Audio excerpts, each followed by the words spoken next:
आज की कहानी है। वह रोज नए मर्दों के साथ सोती थी। 6 महीने पहले की बात है। अदीला अपने शौहर के साथ दिल्ली में किराए की फ्लैट में रहती थी। सब कुछ सही चल रहा था। दोनों एक दूसरे के साथ खुश थे। कुछ दिनों में पास के एक फ्लैट में एक 40-41 साल की औरत रहने के लिए आई। रुखसाना नाम था उसका और तौरेज उसके बदन की बनावट पर मुग्ध हो गया। रुखसाना और अदीला की फ्लैट पास में होने की वजह से दोनों एक दूसरे के साथ अच्छे से घुल मिल गए। कभी किसी काम से अदीला रुखसाना के घर चली जाती तो कभी रुखसाना किसी काम से अदीला के यहाँ आ जाती। एक दिन ऐसे ही दोपहर का समय था। रुखसाना दौड़ी आई और तौरेज को सामने देखकर बोली, तौरेज भाई जरा मेरे किचन की पाइप निकल गई है, पूरी पानी कमरे तक चली आई है, थोड़ा जल्दी चलिए। अदीला घर के कामों में व्यस्त थी। तौरेज रुखसाना के साथ उसके घर में गया और पाइप को सही किया। तौरेज जब जाने को हुआ तो रुखसाना उसे बैठने के लिए बोली और खुद चाय बनाने चली गई। तौरेज घर के एक एक कोने को बारीकी से देख रहा था। रुखसाना अकेली रहती थी। उसके घर में कोई दूसरा मर्द या औरत नहीं थी। तौरेज को रसोई में काम कर रही रुखसाना का बदन साफ दिख रहा था। वह कनखियों से रुखसाना के खुले हिस्से को देख रहा था। लड़कियों से छेड़छाड़ के कई मामलों में थाने में बैठ चुके 30 साल के तौरेज की आदत अपने निकाह के बाद भी नहीं बदल सकी थी। उसे एक तरह से लत थी। कोई ऐसी हरकत करना, फिर उस पर बवाल होना, पुलिस थानों के चक्कर लगाना। तौरेज एक बार आसपास देखा और फिर वह रसोई घर तक आसानी से चला गया। रुखसाना उसे देखकर चौंक उठी। तौरेज भाई आप यहाँ क्या कर रहे हो? कोई जवाब देने के बजाय तौरेज ने रुखसाना का हाथ पकड़कर उसे खींचा और गले से लगा लिया।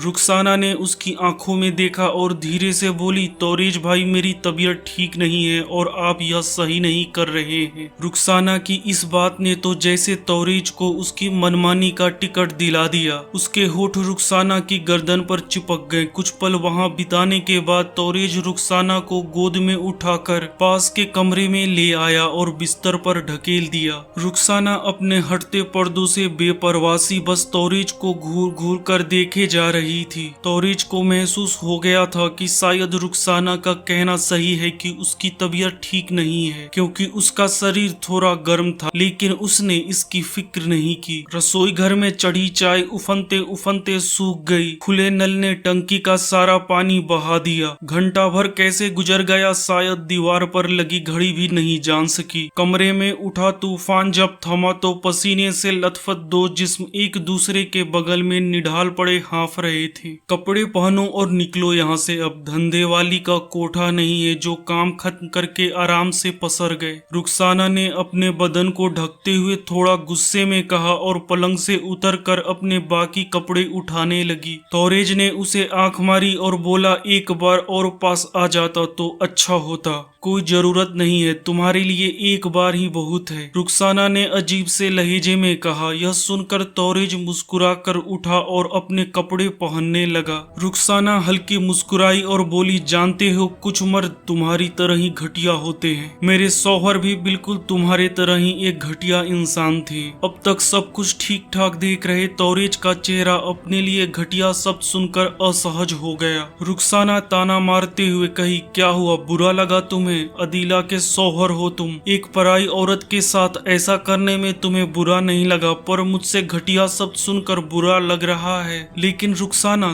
तुमने भी तो। तौरेज ने अपनी बात रखनी चाहिए। इस पर रुखसाना गुर्रा उठी। हाँ मैं सो गई तेरे नीचे, तुझे अपने नीचे भी दबा लिया, लेकिन बस इसलिए क्योंकि मुझको तुझे भी वही देना था जो मेरा शौहर मुझे दे गया था मरने से पहले। तौरेज अपनी सांसें थामे हैरान सा उसे देखे जा रहा था। रुखसाना जैसे किसी अजीब से जोश में कहती रही, मेरा शौहर अपने ऑफिस की औरतों के साथ सोता था, वह मुझे धोखा देता था, उसने मुझे एड्स दे दिया और आज वही मैंने तुझे भी। जा खूब सो नई नई औरतों के साथ, तू भी मरना सड़ सड़ कर जैसे मैं मरूंगी। मैं अब किसी भी मर्द को अपनी टांगों के बीच आने से मना नहीं करती। धोखेबाज मर्दों से यह मेरा बदला है जो हमेशा जारी रहेगा। कहते कहते रुखसाना फूट फूट कर रोने लगी। तौरेज के कानों में जैसे धमाके होते चले गए। वह सन खड़ा रह गया, लेकिन अब क्या हो सकता था।